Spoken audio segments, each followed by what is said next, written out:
Good morning, I'm Manappallil. We have with us today Mr. Abraham Vargas. He has been in the UK for 45 years, during which time he also practiced as a barrister in London. Sir, are the ethics practiced now in business good? It is a teasing question. The fact is that business basically means the need to make profit.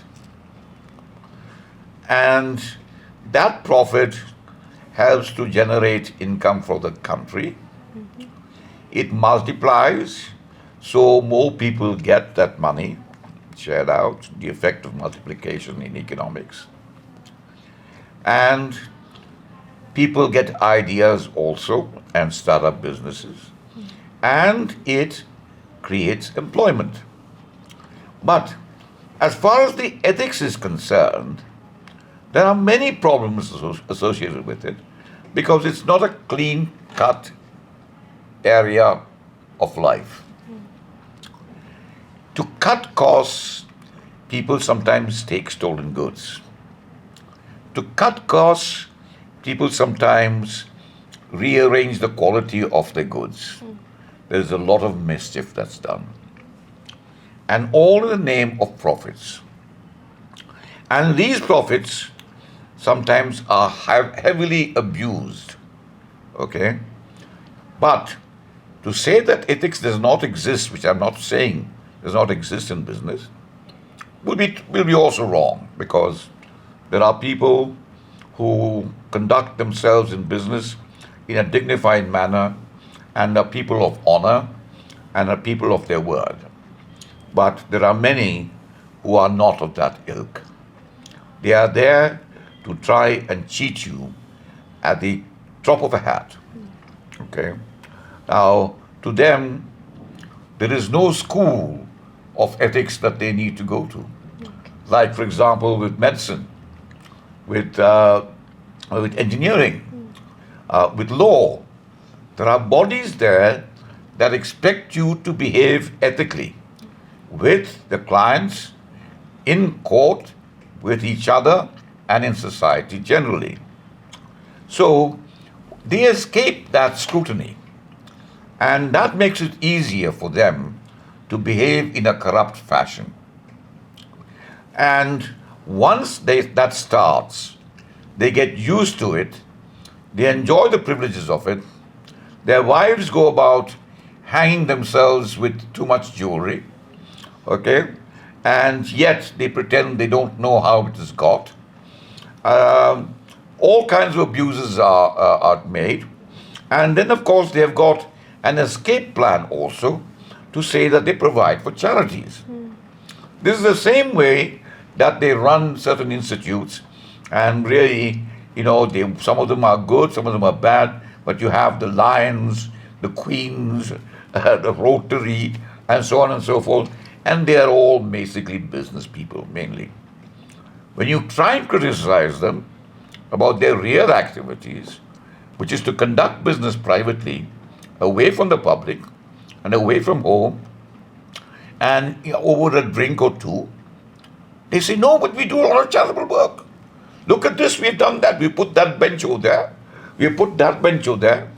And if you say, it shows the sign over there, you're actually advertising, aren't you? Well, yes, what's wrong with that? But the chair is there, the bench is there, the signs are there, okay? And we give so much money towards charity, towards children who are blind, children who have got some difficulties in life, those who have been orphaned, those who are poor, we give. Well, what we don't know is how much they give. Okay. Because their accounts are not made public. And then there are secret societies also, like the Masons. And somehow or the other, they think that by belonging to them, they are important. Okay? They are a class above. Whether they have ethics within that sphere, I am sure I don't know enough. I believe they do. But those ethics are amongst themselves. Yes. It is not something that they share with the rest of society easily. And to fool society, as I said, they have got this escape clause which says that they provide help for charities and so on and so forth. Okay. Now, at the same time, you cannot conduct business without being clever, and you're looking at the face of a person and saying, this costs 10 rupees when it actually costs you only 2 rupees. Yes. Okay? And in many ways, the MRP is a guideline so that there is not excess profiteering and abuse of people's capacities. Okay? But what happens is some greedy business people will always apply the MRP when in fact it's only a range. They don't like to benefit the client. Okay? Very few of them think that if they reduce about 5 rupees or 10 rupees, what's wrong?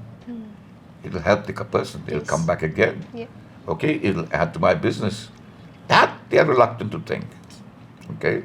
It is always money, money, money. I send my child to a private school, a public school, or this, that, and the other, to university with this, that, and the other, send them abroad. But they must conduct themselves as we do. Back to corruption. Back to deception. Okay, sir. Okay? Okay. So, do you think the media holds a serious influence over the society? Oh, Lord, yes. It does. You see, don't forget society at large has got different levels, different categories of thinking capacity, of standard capacities, okay? And just like learning, what you're taught is actually what society expects of you. So there are people in society who are of a different standard, just like your ability in a class, your ability in a match, your ability in athletics, and so on and so forth, all of which are very important. But because their understanding or their lack of understanding or their lack of appreciation of certain things, the press uses it to impress. You will notice a strange thing about the press, and that is they hardly like to give good news. Because good news is not news. It's when something gets damaged, Yes. when there is some serious accident, when we show up our lack of proactiveness, all that is news. And what else is news? Bollywood, Hollywood, Gollywood, every wood. Yes. Okay? And what they do in their private lives is news. Yes. They don't have the right to privacy almost. And the press believe that they have got an inherited right to interfere, to go to the front, to do things because that is their living. It's just like the people on the roads where the auto rickshaw guy thinks that he has got a greater right on the road because that's how he makes his living. Well, those are false concepts, and they have been allowed to perpetuate because nobody has put a stop to it. And they continue to abuse the process, especially through their advertisements. The media actually exploits the viewer. If you think about it, we buy the television, we pay for the program, we pay for the program that might include 3 minutes of advertisements. But instead of that, we have advertisements upon advertisements. During the course of the running program of the program that you're watching, a part of the screen is taken, is actually used for advertisement. Another part of the screen is used for advertisement. Then a shot of, let's say, something like Prestige is shown out there for a good half a minute, whereas no action takes place. And all this we are paying for in a way because it is from our loss of money and their profit. And there are certain areas, certain countries in the world where propaganda about their system is uppermost in their intention to influence us. That is dangerous. And so are certain other aspects of life which, if you give priority to, can be very damaging to society. Okay, thank you, sir.